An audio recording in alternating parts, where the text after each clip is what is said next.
हिंदुस्तान में ये लोक मान्यता है कि जो अपने पुश्तैनी की संपत्ति बेच खाता है वो सम्मान के योग्य नहीं रहता। और प्रधानमंत्री तो इस मामले में 2 कदम आगे निकल गए। पहले तो प्रधानमंत्री मोदी ने झूठ और दुष्प्रहार के दम पर पूरे देश को ये भरोसा दिया कि 70 सालों में देश में कुछ नहीं हुआ है।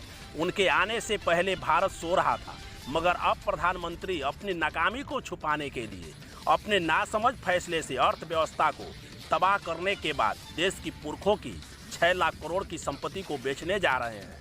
इस तरह उन्होंने 70 साल में कुछ नहीं होने से अपने झूठ को खुद ही ध्वस्त कर दिया है। लेकिन मोदी सरकार इस मित्तीकरण योजना का मसला इस झूठ के ध्वस्त से ज़्यादा गंभीर है, जिसका नुकसान किसी पार्टी को नहीं बल्कि देश को होगा। देश के युवाओं का है, किसान भाइयों की है, अब हम जनता को झेलना होगा। इस निजीकरण का सबसे बड़ा नुकसान रोजगार को है, क्योंकि प्राइवेट सेक्टर आर्थिक मंदी के दौर में, आपदा के दौर में, कोरोना जैसी महामारी की स्थिति में आपको नौकरी से निकाल सकता है। लेकिन पब्लिक सेक्टर यानी सरकारी क्षेत्र ऐसा नहीं कर सकता, क्योंकि प्राइवेट सेक्टर की नज़र लाभ कमाने पर रहेगी।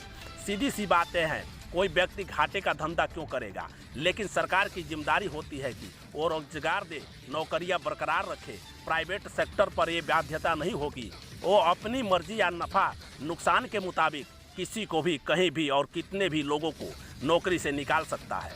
इतना ही नहीं, बड़ी बेशर्मी से सरकार के टोल गैंग वाले मंत्री कह रहे हैं कि ये 6 लाख करोड़ रुपए देश की तिजोरी में आ रहे हैं। जो राहुल गांधी को ये बात पसंद नहीं आ रही है।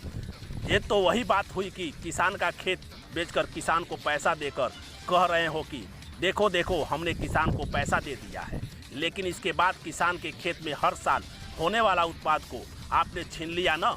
निजीकरण के जरिए सरकार वही कर रही है जो देश को लोगों द्वारा बनाई गई संपत्ति को बेचकर कर रही है, कि पैसा देश की तिजोरी में आ रहा है। और अगर देश की तिजोरी में पैसा ही डालना है तो संपत्ति बनाकर डालिए, बेचकर नहीं।